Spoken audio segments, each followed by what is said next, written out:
In this video, we'll discuss Russia-Mongolia ties. We'll also talk about why Putin visited Mongolia now. Further, we'll understand the whole ICC warrant and jurisdiction issue. And finally, we'll look at Russia's grand strategy. So let us begin. Vladimir Putin's recent visit to Mongolia is a hot topic of discussion. Actually, Mongolia is a member of the International Criminal Court, ICC in short. This court issued an arrest warrant against Vladimir Putin in 2023 for war crimes in Ukraine. This means that if Putin sets foot in an ICC member state, that state is expected to arrest him. So when Putin landed in Mongolia, he should have been arrested, as Mongolia is an ICC member. But nothing of the sort happened. On the contrary, Putin received a very warm welcome in Mongolia. Instead of handcuffs, we saw handshakes. Mongolia completely ignored the ICC's arrest warrant, rolled out a red carpet for Putin, and gave him a guard of honor. Mongolia is the first ICC member state that Putin has visited since the arrest warrant was issued in 2023. Clearly, he was not at all worried about being arrested during this trip. Ukraine and European Union urged Mongolia to arrest Putin, but Mongolia refused to do so. The ICC is also helpless as it has no way to enforce its ruling.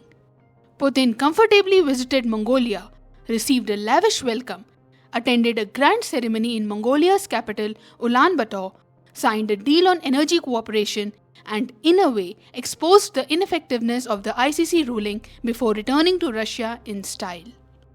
This episode, on one hand, boosted Putin's image as a strong leader, and on the other hand, heavily dented the image of the ICC.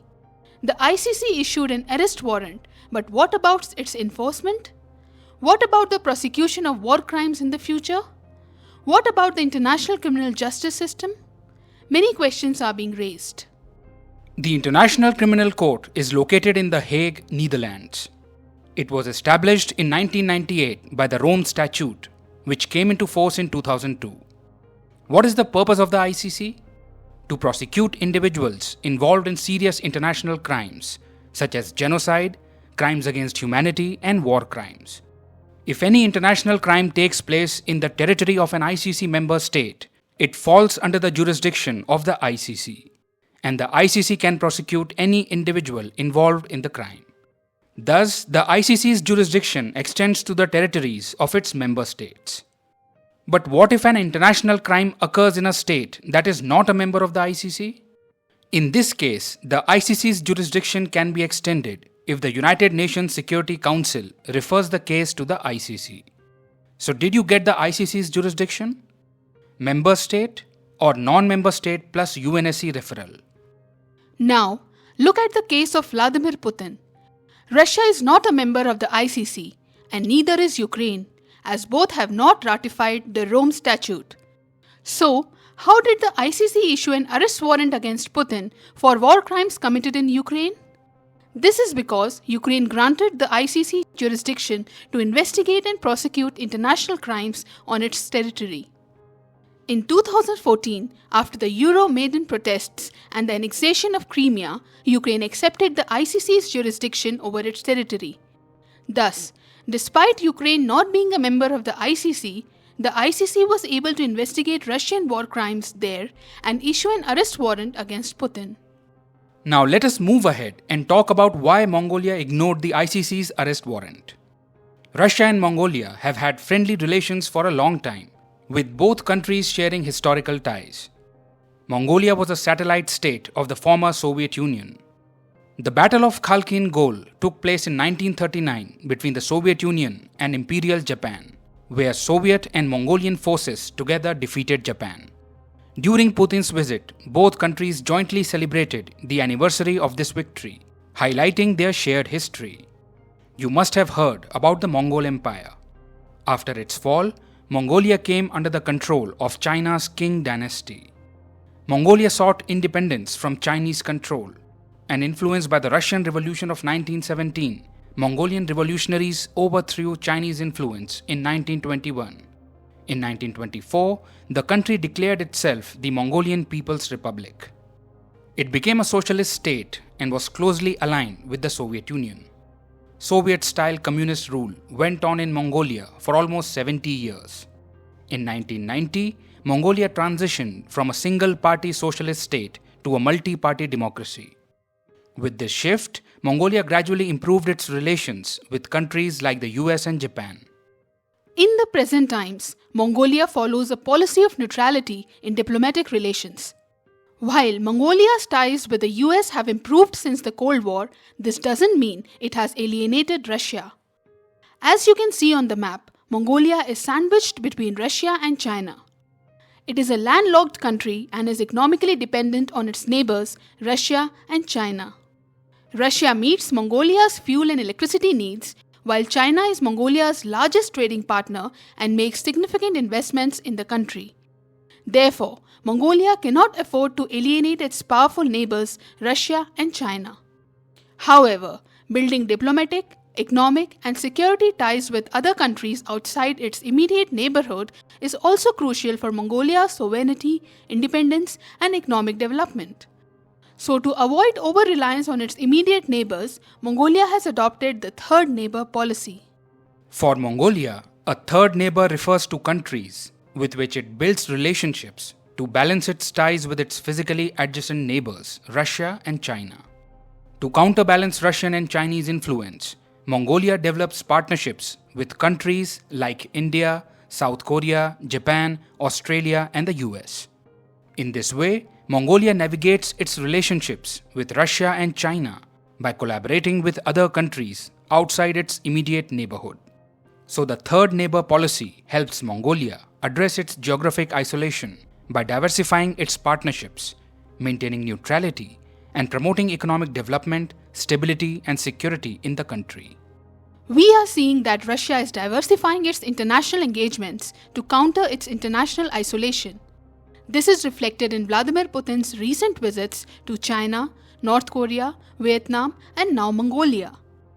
Russia is rapidly strengthening its alliances with non-Western countries and actively using platforms like the Shanghai Cooperation Organization and BRICS to counter Western sanctions and diplomatic pressure. India, Pakistan, China, Iran, Belarus, and Central Asian countries are SCO members, while Mongolia holds observer status in the SCO. Through this forum, Russia is deepening its relationships with Global South countries and increasing its influence in Eurasia. Many countries in the Global South have not openly condemned Russia's actions in Ukraine. By engaging with these countries, Russia is pushing back against the Western narrative. Russia aims to develop a global network of like-minded countries to create a world order free from the influence of Western-led institutions. A multipolar world order where power is not concentrated in Western hands. The presence of countries like India and China in the SCO gives legitimacy to this forum. The expansion of SCO membership, as seen with the recent additions of Iran and Belarus, reflects efforts to challenge Western dominance. Efforts are being made to form a bloc of like-minded countries with alternative political and economic systems capable of resisting Western pressure. You may have heard that, despite being a NATO member, Turkey is interested in joining the SCO and has also expressed interest in joining BRICS. It has even submitted a formal application to join BRICS. And Turkish President Erdogan is set to attend the BRICS summit in Russia next month. Further, during his visit, Vladimir Putin also invited the Mongolian president to attend the BRICS summit. Thus, Russia's focus is on both BRICS and the SCO. Like the SCO, BRICS has also expanded recently. Before 2024, BRICS included only Brazil, Russia, India, China, and South Africa. On 1st January 2024, 4 new countries, Ethiopia, Egypt, Iran, and the United Arab Emirates joined BRICS. And Turkey could also be included in the meeting to be held in Russia next month. So clearly, Russia is leveraging the BRICS grouping along with the SCO for geopolitical support. BRICS already envisions a more evenly distributed global power structure instead of one dominated by Western hegemony. Russia and China are pushing for a BRICS-based reserve currency to reduce reliance on the US dollar. By introducing a BRICS currency, Russia aims to mitigate the financial pressure of Western sanctions. Putin's visit to Mongolia is also part of Russia's broader strategy to build a network of countries capable of withstanding Western pressure. Russia's outreach to Africa, Latin America, and the Middle East is also a key part of this strategy. Russia's clever plan is to counter its isolation by strengthening ties with neutral or anti-Western countries. During this visit, Russia deepened its ties with Mongolia, signing a deal in the field of energy infrastructure. For years, Russia has been actively pursuing the Power of Siberia 2 pipeline project. This pipeline will supply natural gas from Russia's Yamal region to China via Mongolia. After the invasion of Ukraine, Russia has been seeking new markets due to a decline in its energy exports to Europe. In this context, projects like Power of Siberia 2 are crucial for Russia. Consequently, Mongolia's importance to Russia has increased as the pipeline passes through it. As a result, Russia's cooperation with Mongolia is growing. Besides energy infrastructure, both countries are eager to collaborate in industrial production, agriculture, railway transport, and the education sector. So now you might have got an idea of why Putin chose Mongolia for his visit. All of this is a part of Russia's grand strategy. Soon we'll discuss China's South China Sea strategy. I hope you found this session useful. Thank you for your time.